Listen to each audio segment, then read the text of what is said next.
Behind the Hooks with Manny DeGrandis and Daniel Pineda.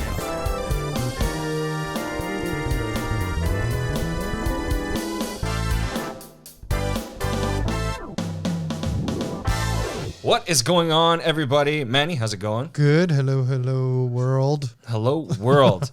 We got a special one today. Yeah. It's gonna be it's gonna be awesome. We've had some technical difficulties. We are stressed. But okay, third time's a charm. I have a thing, and I don't know if you have this thing, but I've got this thing. And basically, the thing is, 3 things have to go wrong before a good show. Okay. Okay, We're here. It's happened every single time, every single show I've ever had for the past 24 years. Really? 3 things. It's not a superstitious thing. It's just a fact. 3 things go wrong before every good show. And they could be small or big, right? It doesn't matter. It doesn't matter, but it always comes in 3s. Okay. Maybe I'm losing it. Anyway, so today's special, we have a very, very special guest. Today's special. Today is special. All right. Every day is special. The TV show, remember that? Oh, yeah, okay. Look, Sorry. all right. Lame We got throwback. a special interview today. We're actually interviewing my manager. Back in 2012, he jumped on board with a management team that I had back in the day, and it was not going very well with that management team. Vinny actually helped me and guided me on the path to getting out of that deal and basically starting fresh. And then I sulked for 3 months, and then I called him and I said, "Hey, I'm ready." And he had things lined up for me right from the get-go. So it is with great pleasure that I introduce my manager, Vinny Ribas with Indie Connect. Vinny, how's it going? Life is awesome. Awesome. Good. Awesome. Vinny, thank you so much for joining us today, and we appreciate your patience with our lack of technological knowledge. So let's chat for a bit. I think the best thing that we can do is talk about how you and I guess, started, and then we'll backtrack from there. Yeah. So if you want to just let Manny, as if Manny is new here. I've told Manny all about you, Yes. but let's dive into back in 2012 how you and I kind of came to be. Well, it was actually an interesting story. Your manager reached out to me on LinkedIn, found me on there. I just wanted a connection in the U.S. to help launch you here. Mm-hmm. And at that time, I was not managing anybody and had sworn that I would never manage anyone again, because I did have a major label artist that I was managing in the past that burned me for a lot of money. Right. And I actually swore off of music completely.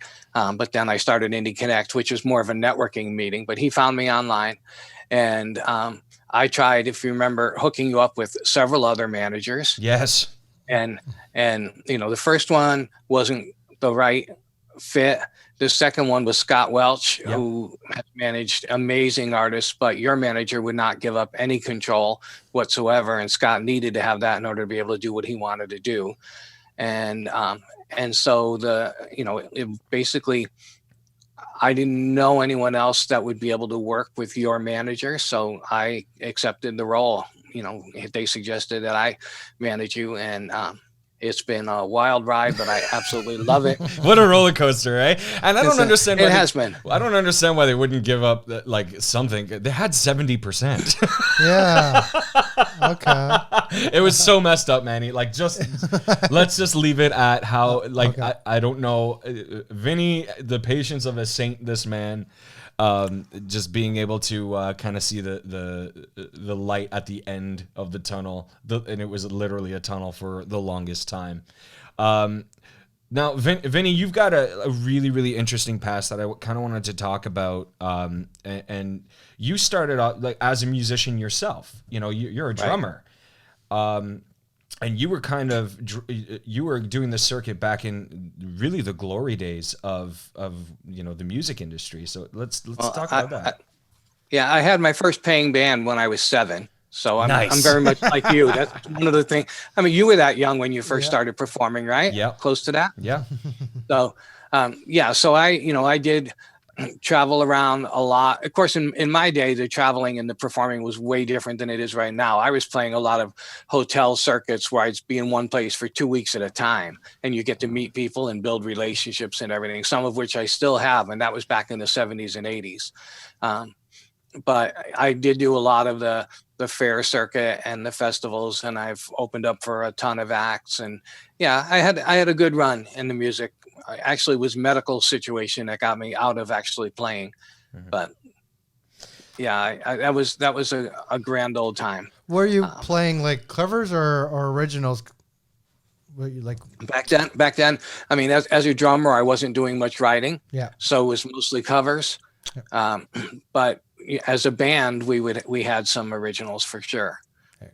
Awesome. So that transition going from musician to getting into more industry work, what was that like back then? What that transition must have been pretty strange.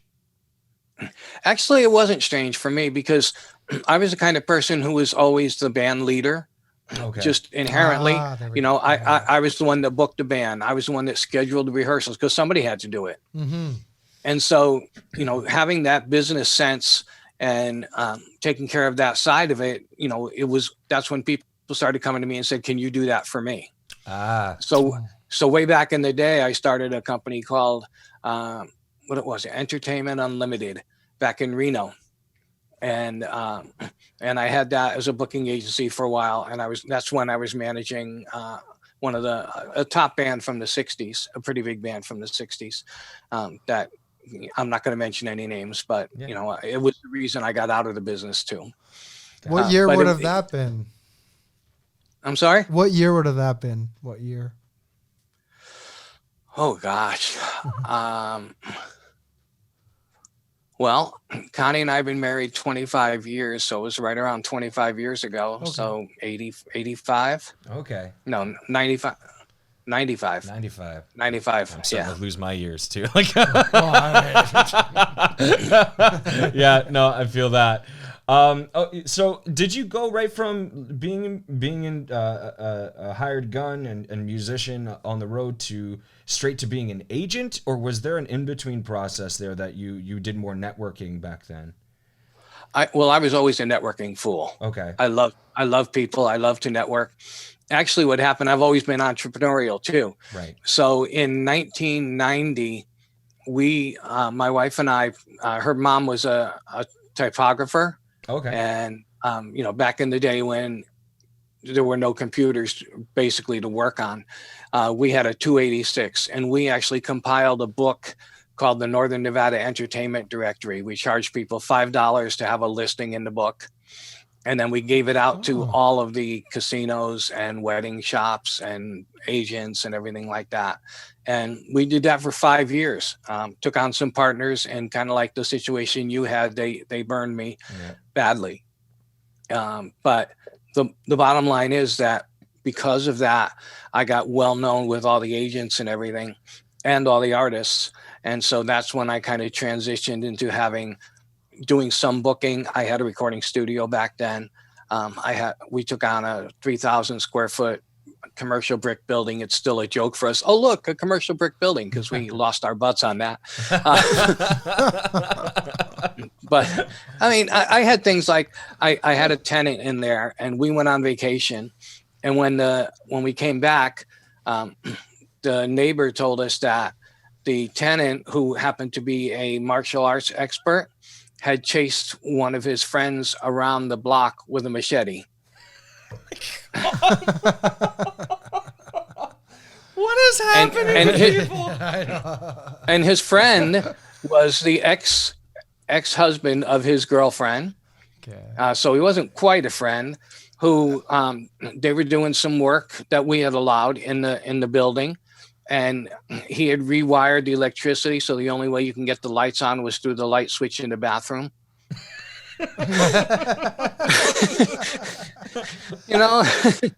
The tenants from hell, basically. Holy, the trials. It's the trials. So I think I have a kind of it's kind of like a personal question in a way, because like, I've always wanted to know what is the difference between being an agent and being a manager? Like what does it entail for you, that transition of going from agent to manager? What does that mean? Yeah, I had sworn I would never be a manager, just so you know. Oh, I know. He writes down on every Christmas card. Merry Christmas, Dan. You know I never wanted to be here. I was performing full time, and I was actually booked on a cruise ship for 6 months. My agent had booked me on a cruise ship for 6 months. And when I came back, I didn't have any work. And because he had just forgotten that we were coming home. And so he said, I'm just swamped. Why don't you come in the office and work for me? Oh, okay. And so that's how I started becoming a booking agent. And then he got out. This is John DiLorenzo. Yeah, he's him and his wife were my agent as well. Okay. Yeah. So we're talking a long time ago. I mean, this is when I was on the road. This is 82, 83. And unfortunately, John just passed recently. But, so I worked for him for a year and a half, 2 years. And then he got out of the business. I opened my own agency. And so that's how that kind of went. And when I got out to Reno, I just picked up again because I was in Connecticut originally. I just picked up again and started the agency. And the transition to management was basically because I did have several artists who were out there who were working the casino circuit sporadically and wanted to do more and wanted to get outside of just the Reno area and play in Vegas and do some other stuff. And so several of them asked me if I would manage them. And I never had done management before, but, the idea back then was just get them more work and get them to stay together as a band, part of it, because, the bands always have some kind of challenge, they usually do. Yeah. And so, being able to just basically be a glorified booking agent, except that, you're looking for something that's a bigger opportunity. My whole concept behind management is to try to find bigger and better opportunities for the artists.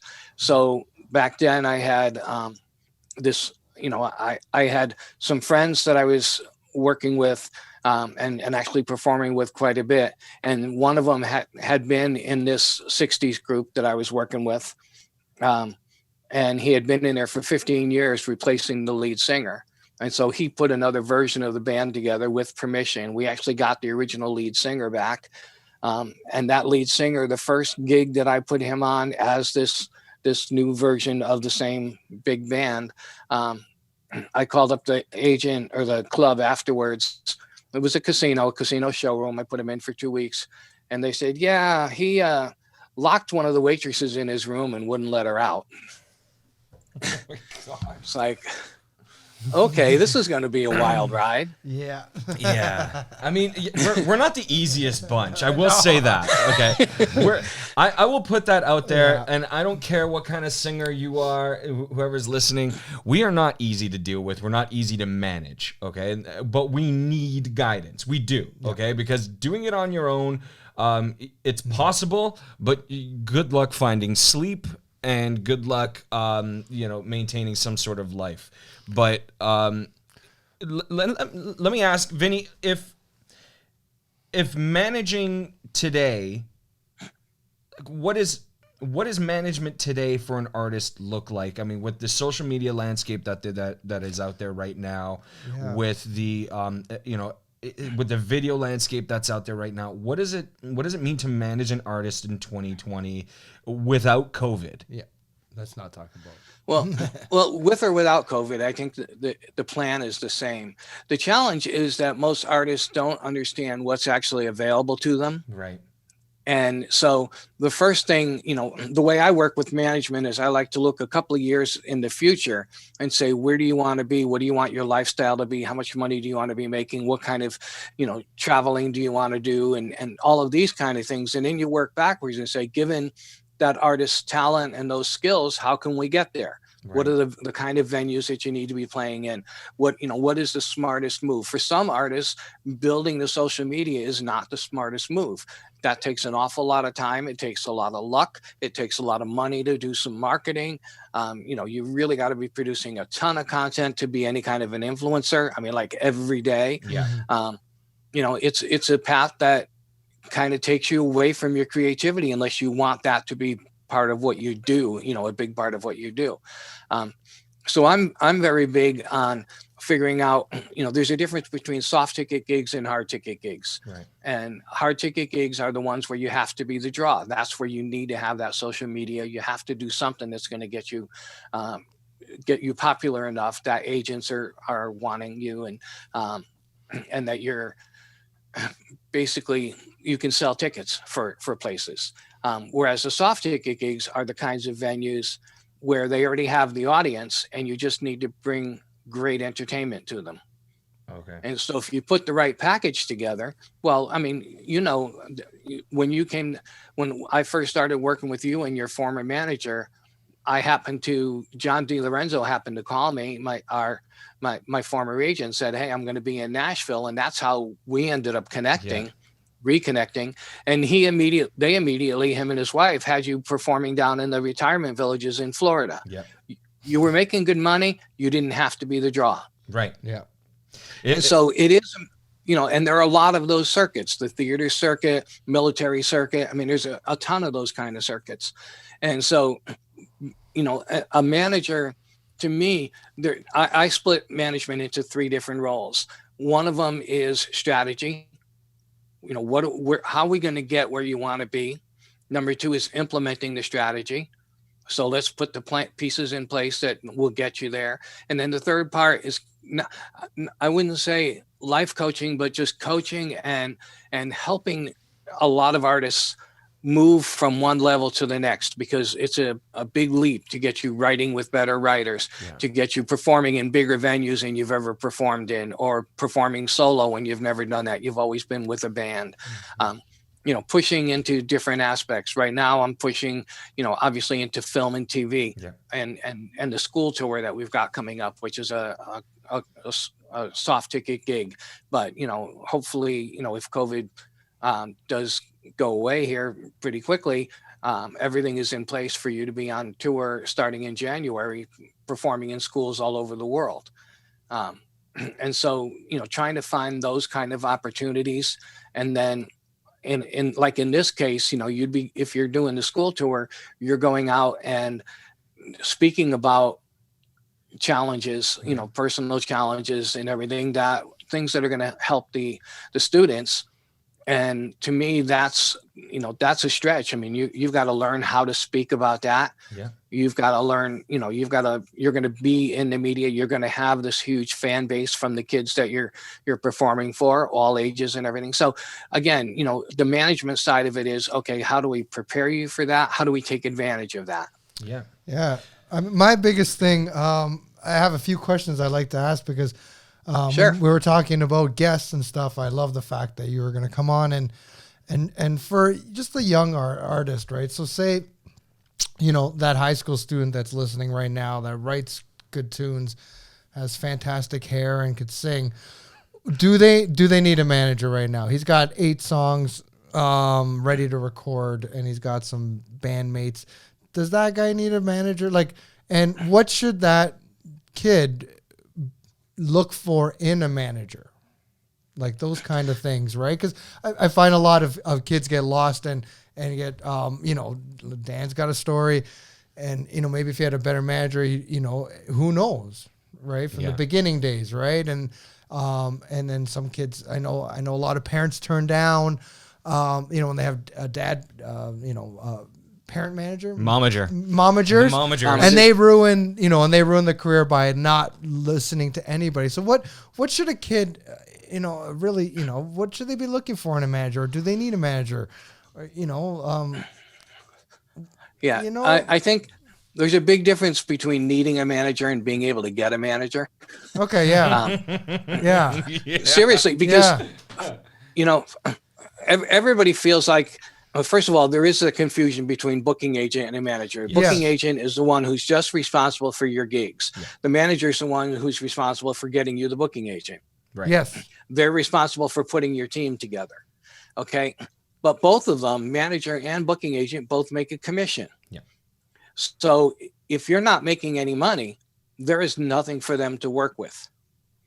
So yes, you could say that you need a manager. Everybody would love to have that. Everybody would love to work on just their art, their creative side, and have somebody else running the business side, or at least most people would. And especially if they don't know the industry. But at the same time, it's not always the easiest thing to find somebody who believes in you enough, who's going to be there for the long haul, who's going to dedicate their time, dedicate their resources, open doors that they do have and everything. We're talking about a serious manager here. Yeah. Versus somebody who is, a neighbor or, a friend who's going to kind of co-manage you, or, I have a lot of interns from school who manage other artists from the college. And all they're really doing is helping with social media, making some phone calls to get some gigs and everything. They're not building a long-term plan, and it's all what's happening today. Yeah. So there's to get a professional manager, you have to have one of two things. You either have to have money, you have to be making money, or you have to have that incredible promise of, you've got so much talent and so much going for you that it makes it worthwhile for an agent to be able to invest in you. Okay. Yeah. And it's just hard to find. It's hard to find somebody who can do that, especially right now. Like, with no gigs, all management income has dried up. Yeah. Yeah. For everybody. Yeah, exactly. Right. The people don't understand how much, people are losing money during this Yeah. time. Right. Right. Like, So- I was telling Dan beforehand, like, I've never had a manager work for me. I'm a bass player.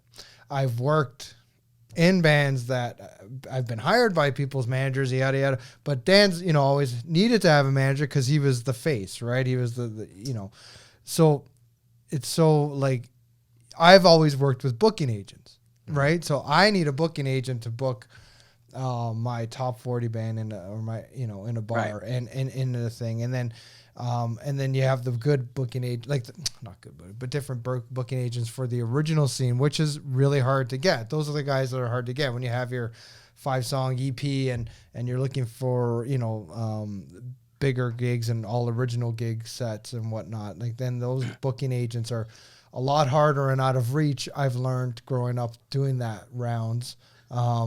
They're harder to reach too, just like a good manager, right? So all that's really hard to get to. But I find also, if it's the other way around, that they'll come knocking on your door if you're that great in some ways. Right. They will. Yeah. But the bottom line is that so you just use a booking agent, for example.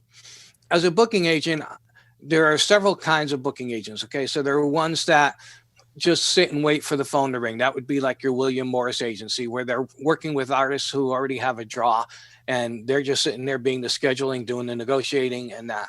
Then you've got the agents who like when I was working with John DiLorenzo, we had 30 venues that we were booking, and we were responsible for them every week.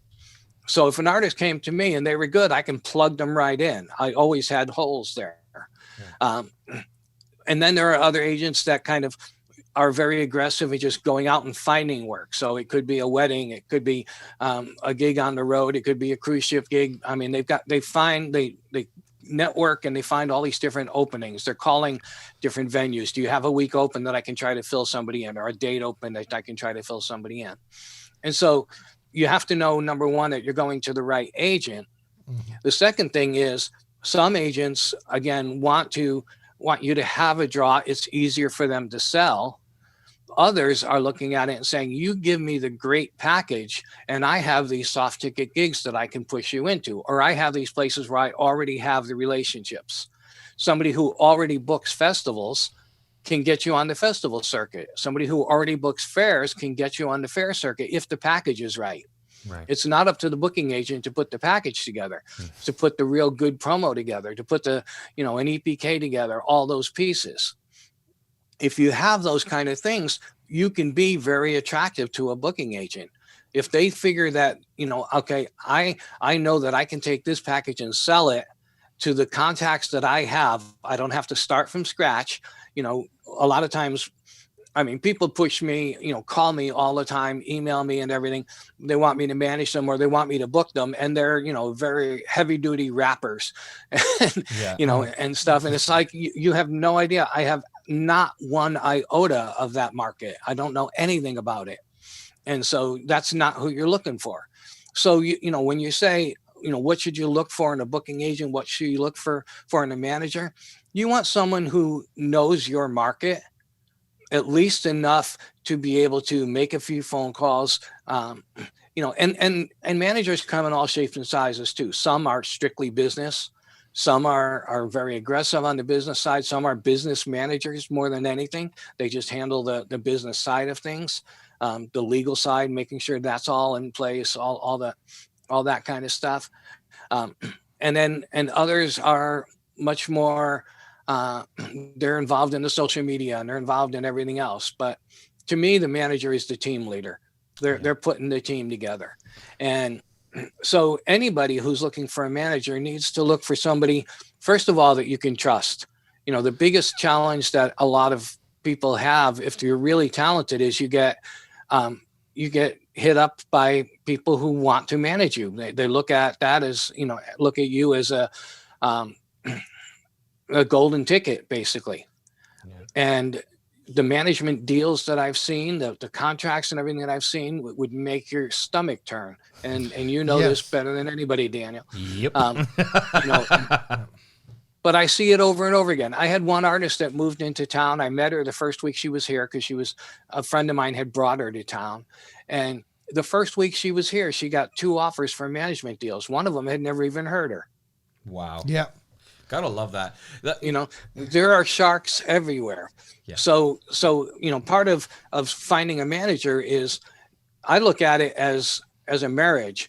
When you're working with a manager, you have to know and you both have to know each other's ethics, work ethics, morals, that you're on the same page, that the manager's style matches the style of the artist, and you can communicate together, you can work together. Hey everybody, Bill here with Market Brewing, and yes, it's been some weird times, but at Market Brewing, whether you're coming in for a beer to go or to hang out in our tap room or on the patio, we've done everything we can to make sure it's comfortable for you with safety in mind. Hey, if you're into the beers, that's probably one of the reasons you're coming by. Our brewers have done an excellent job of keeping up with cool new weekly releases and an eclectic mix and nice variety of delicious fresh beers. We're also making sanitizer on site as well, which was commended by the Ontario government to help out our community and help other businesses get started and get back in action. On top of that, if you come on by, we always have some fun events to look forward to. On Tuesdays, we do trivia. Thursdays, bingo. Friday, our local music series with Snap. And on Saturday, we have live music during the afternoon as well. And we know not everybody is comfortable coming out to these public events when we're open. So on Sundays, we're dedicating them to smaller private reservations. You can book a birthday, retirement, wedding, shower, baby shower, you name it. Any of those important life events, you can do them in the Market Brewing Tap Room. And with that being said, you can always expect to find a cool food truck or chef there. Tuesday, Thursday, Friday, and Saturday, you can bring in your own food. You can come with your dog. The sky's the limit. Our priority, though, is safety for our guests. And then we're going to have some fun times ahead. We look forward to seeing you in the tap room. And we are Back. Well, let's start with your thing. On this day in music history, it was on this day, November 15th, and we're talking about the day of recording this, November 15th, 1966. The Doors signed with Elektra Records, in which they produced 7 albums with. So, all their albums, I would. Yeah, all of them. Exactly. So this was kind of like a big day for the Doors, and in turn, the music influence of the late 60s and early 70s. And how that kind of came to be, because the Doors were one of the stable poster boys of that movement. So, But they had holdbacks by the record company, like they all did, right? well, there was always censorship. Yes. They were kind of reluctant because "Break On Through" was going to be their first single, and in fact it was, but they had to kind of censor it because it's got the "She Gets High" part of it. So there were some major censorship things, and if you look at today, Wow. it's not exactly the most controversial lyric in music, contemporary music, or in music history. So, and considering the Beatles kind of had similar innuendous kind of lyrics, That's the to difference, though. There was the innuendos as opposed to Full she out. gets high. Yeah. Right. Like which they ended up doing on what was it? They did it on TV anyway. He said it on Sullivan. They did not want it. Obviously, at Sullivan show. In the movie, they kind of made it bigger than it was, because I was like, oh, I have to watch that original Doors movie with Val Kilmer. Oh, Val Kilmer. And he's like, she gets high, and then he goes right into the mic. It's not what he did. He just sang the song, Like, and he almost wrote it. And I think he wanted to, kind of played it off like, oh, I was, I just sang it and whatever. But he definitely wanted to say the words. And now look at all the words we get to say. We get to say fuck. Yeah. We get to say shit. It's, so they broke on through the censorship. They did. So on that note, Vinny, do you? Is Vinny still here? Hey, Vinny. Let's talk about. Actually, I don't know. Is that a good record deal? In 1966, would you have signed? As a manager in manager brain, would it make sense for you to sign a 7-record contract? Did that make sense? Yeah. Back then, that was not unreasonable. Yeah. Is that what the now, goal was? Was that the goal, or was it to do one record at a time and renegotiate, or, as a manager, you want a longer deal. Yeah. However, what you want are guarantees that the albums are going to be released. Because a lot of artists got signed to labels and then got shelved immediately because the label was afraid that they would compete with another artist that they were pushing. Yes. And so, and I know quite a few artists, especially here in Nashville, who have had that experience, and, were basically knocked out of the circuit completely for 3 or 4 years because they had a 3-year, 3-album contract or something. Yeah. And that's so upsetting, because they'll sign a band and then they'll sign, like, usually that other band gets signed after, and they get all, because there's more hype on that second band, the first band gets shelved. Right. And it's so, like, upsetting, because it's like, just let them be. Someone else would have signed them if, someone, or pass it over to someone. You literally just described the first part of my career. It just drives me crazy, right? Well, and that's what's hard. Like, I'm a male singer. Well, like, that's so half of the world, right? Yeah. And the other half are female. Like being in Nashville. Like, what do you? Like, it must be hard, man. Like, everybody's jumping off that bus and their Daisy Dukes and acoustic guitar, and I'm here, sign me. Like. You're absolutely right. I mean, people come here. They come here as big fish from a little pond. Yeah. They were really popular in their city, and they figure that they're just going to take the place by storm. And unfortunately, it doesn't work that way. No. There are so many people, I would say, in the queue. There are people who have been here for years. They're working on building their relationships. And then when there is an opening, it's those people who have those relationships that are going to get the break. Yeah. And the reason is for the same reason that you want to know your manager.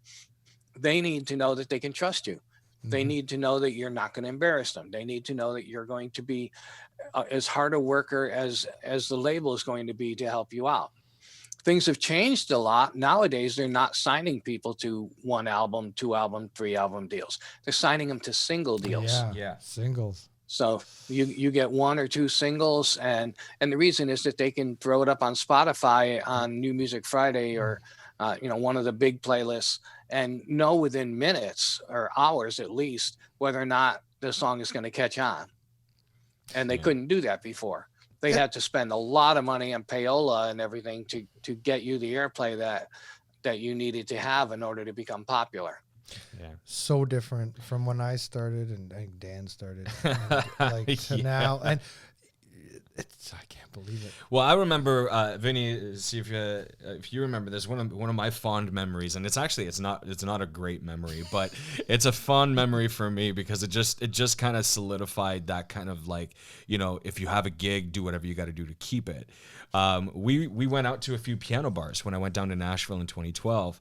And, we just kind of wanted to see what the atmosphere was like and maybe see if I could sit in with for a couple songs and we went to a couple places and, there were some great, but there were some where it was like they would not give up their seat. They are not giving up their seat because if you even have the slightest chance of being any better than what they've got, they are so protective of that gig. Because it probably took them years to get that gig. And that's what, like, that would be a 5-night-a-week gig for that person. Well, at this a piano bar, particular one, you remember this one? Vinny went to that Italian restaurant. His voice was blown out. So you're talking, this guy's probably there every night, or something like that. Where or he's got that gig and then he's got enough other gigs to do 5 nights a week, right? But his voice was blown to smithereens. And he would only do like verse chorus of each song kind of thing because like he just he couldn't do it. And then you get the ones that are like, yeah, come on up. This is that's awesome. You're from out of town. Let's get. We went. They want the break. Went to Tootsie's. Literally like hours before that showcase that we had John DiLorenzo and Billy there, and I was across the street with my old manager at the time, like, having a beer, and went to check out Tootsie's, and I remember this table of people from Mississippi sat down with us. They sat because they were these long tables, and they're like, "Where are you guys from?" And I know Mississippi accent so well, just because of Elvis, right? Yeah. Like he's from Tupelo, so like and I was like, "Oh, where are you guys from?" And they're like, "Oh, we're from here." And I said, "Oh, so you guys are close to Tupelo?" And they're like, "Oh, you're an Elvis fan." I said, "Yeah, bit diehard, right?" So they found out I was a singer. They shot up to the stage. It was packed. It was a weekend, so it was packed in there.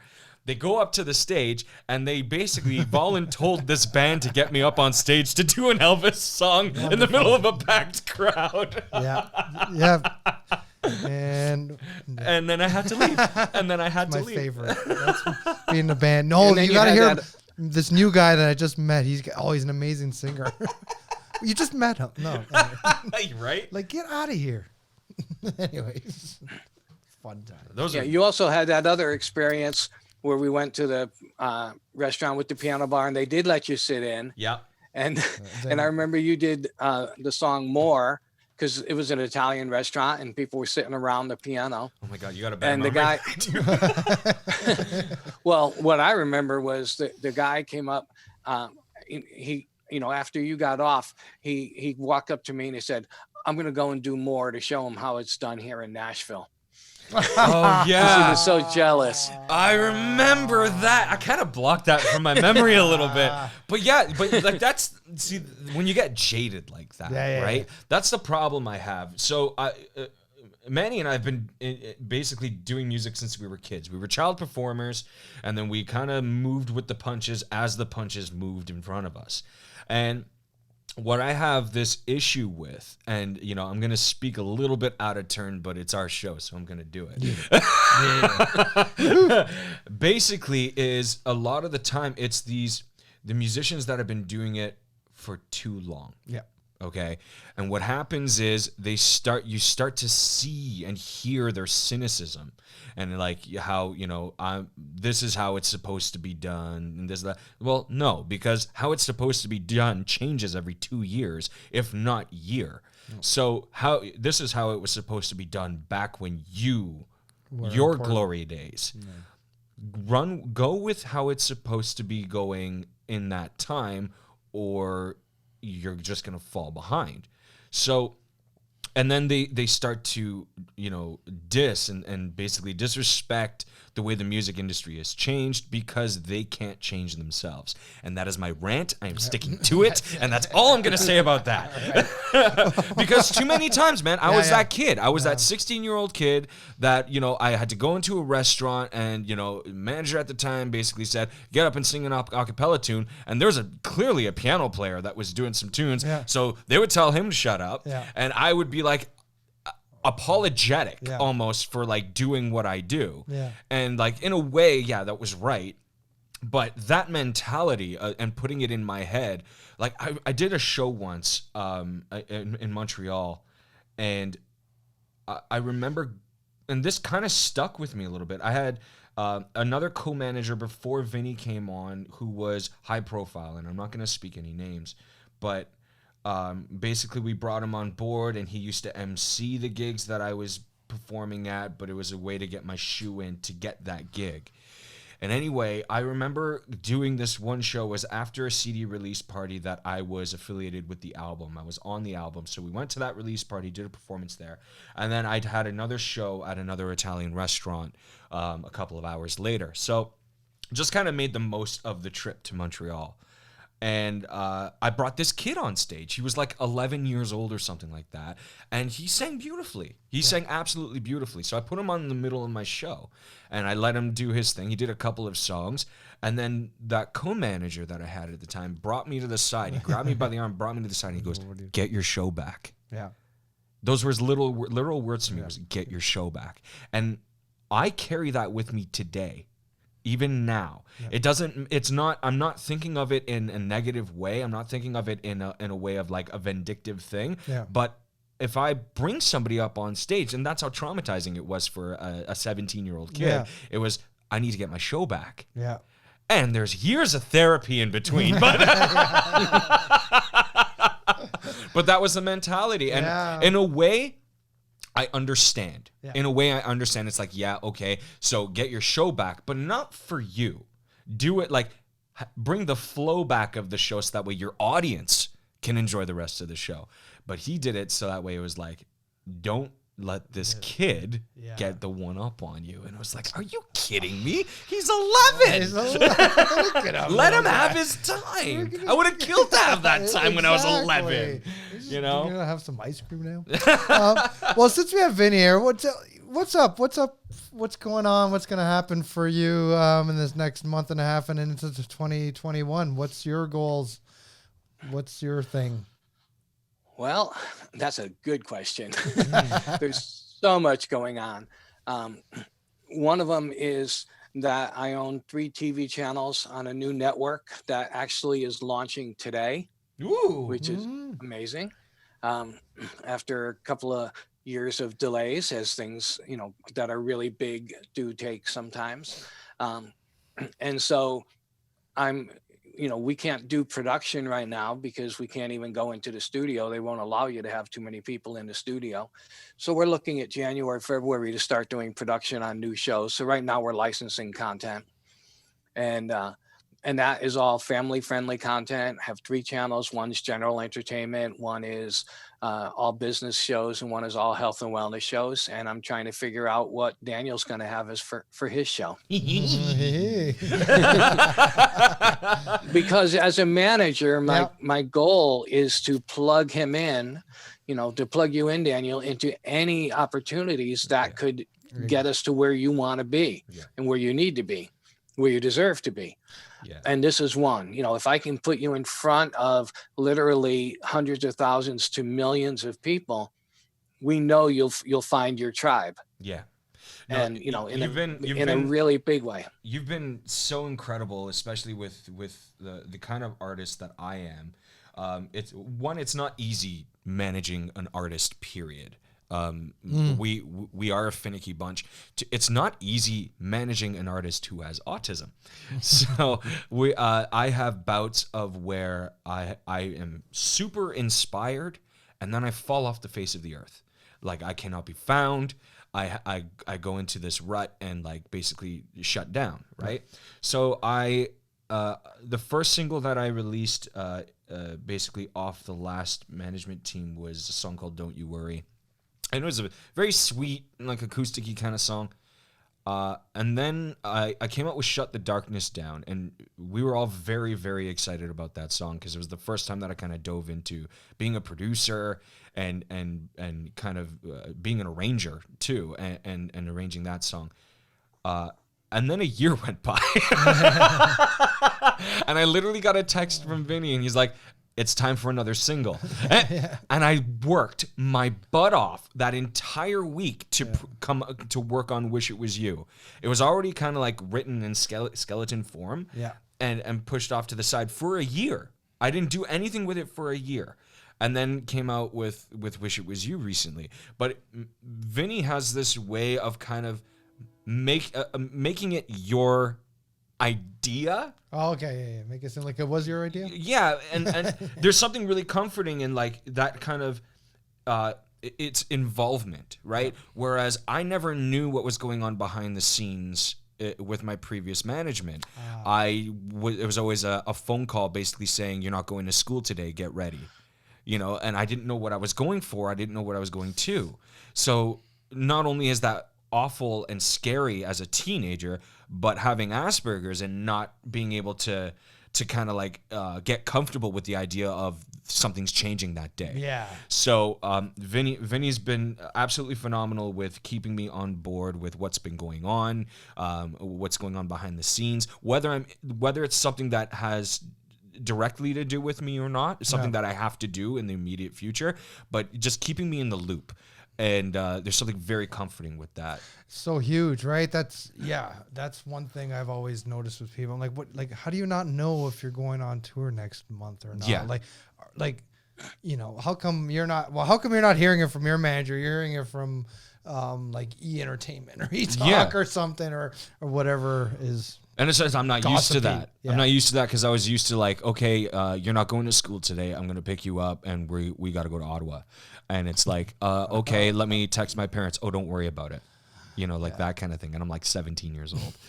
But Vinny, I'd like to talk about the virtual environment that that you're a part of and had me graciously be a part of for a show recently, and just talk about how that came to be.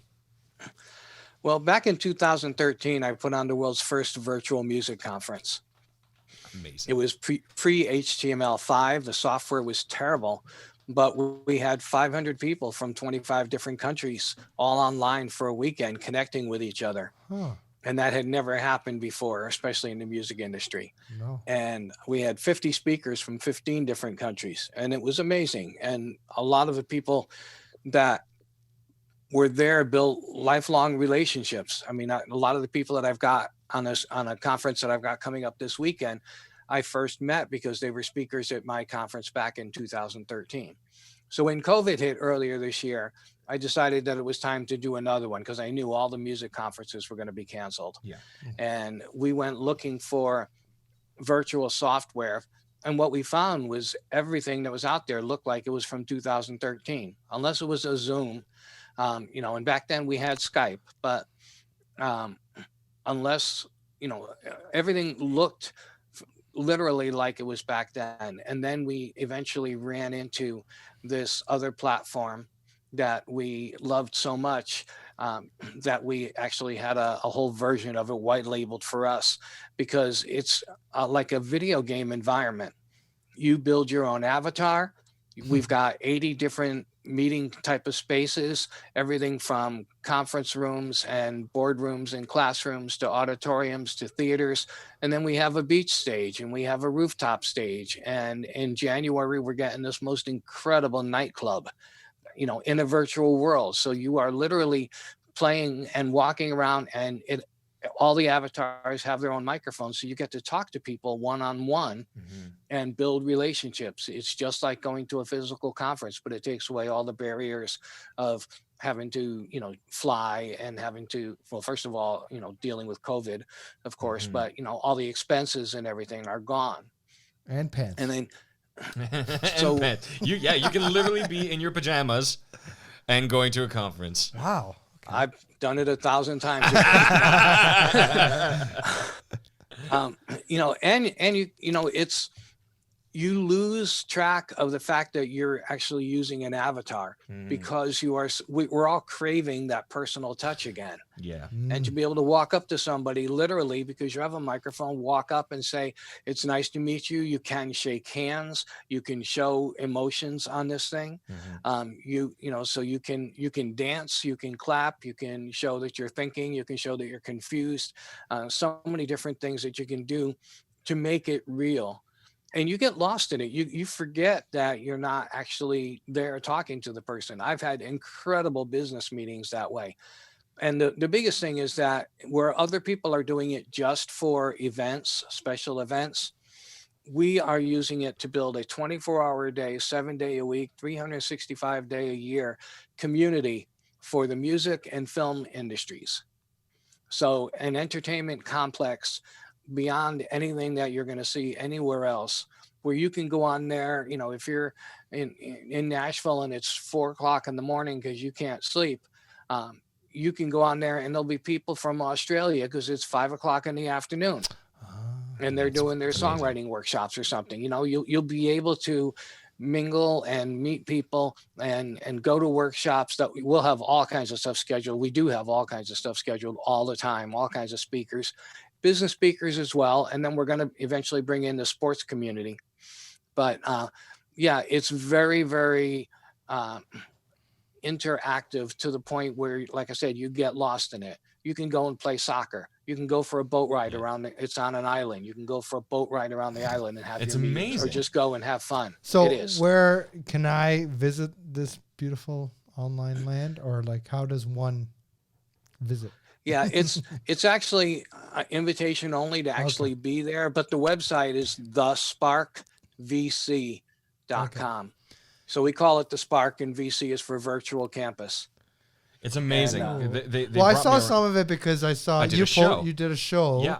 And I was like, what is this? This is, and then, and you were an avatar. I was, yeah. And But then my video was also up on the screen. Yeah. Yeah. So it was on like a drive-in screen or something, Yeah. right? Yeah, that's so cool. So what we're doing is we just got a new video player that will improve the sound drastically, Very excited about that. dramatically, Oh, yeah. which is awesome because the challenge we had before was the sound was coming through the avatar and it sounded like an AM radio that wasn't tuned in right. Yeah.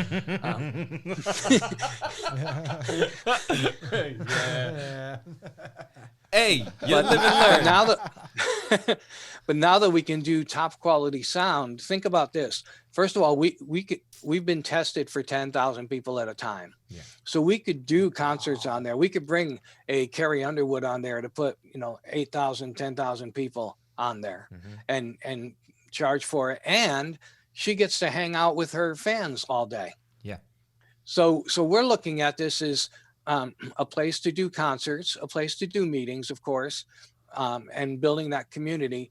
But, those of you that, if you're a musician and you're familiar with Patreon, it's basically a way to build a fan club where people are paying you, X amount of money a month, and you're giving them special videos and sneak previews of songs and stuff like that. And they're loyal fans. But can you imagine being able to spend a day with your fans? You do a concert, you hang out with them all day, and make that a perk for your highest level Patreon fans, something like that. Wow. So we're looking at creative ways to take this and make it the most ultimate international, totally global entertainment space for anyone that wants to be on there. Our membership starts in January. It's $19 a month to be a part of the whole community. Oh, that's it's So yeah, great. get your Netflix subscription There we go. and have something that you can actually be interactive with. How about That that? is Right. amazing. Vinny, I want to say thank you so much for being on the show today. Thank you. And everything Yeah. that you do. Again, if you're interested in the Spark, that's the if you want to give that website again. Actually, we could put it up on the. We'll put it up. We'll on put the a thing website. up. Yeah, thanks. Just love hearing, about just from the other side, right? You Yeah. know, we talk a lot about this and that, music and gigs, right? But people need to hear from the other side, and actually there is such thing as good managers, and Yes. you should know what's going on, and it's like you said, it's a relationship, and every relationship is it's a marriage, right? And every marriage is Right. equal. Both partners are very equal and needed. And Yes. So Has to be. please, Absolutely. guys, look up Vinny Ribas online and check out his company, Indie Connect, as well. And Vinny, thanks again so much for being here with us today. Thank you. I really appreciate it. This was fun. Yeah. Let's All do right. it again.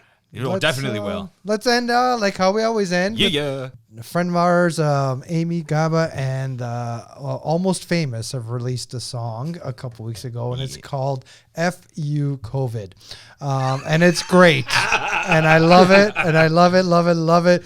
And let's take a listen to it. And if you're watching, we'll be playing the video also. Have a wonderful week. See you, Manny. Bye bye.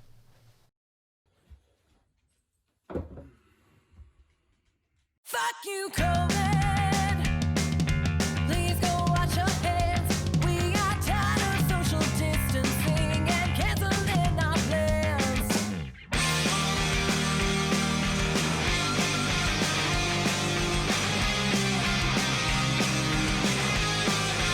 I try to think about vacation, state of the nation, travel on an airplane, safety obligations, everyone that's moved away. Those with lots of bills to pay. It's bullshit and it's not fair. We're doing better getting there, but a long way to go before I'll see you at the next show. Well, I'm staying in night after night, and missing my friends, it just ain't right. I just wanna scream and fight, and just fight. Fuck you, COVID. Please go wash your hands. We are tired of social distancing and canceling our plans. People are stupid. They don't want to wear masks. We're just asking that you give a damn. It's not that much to ask. Fuck you, COVID.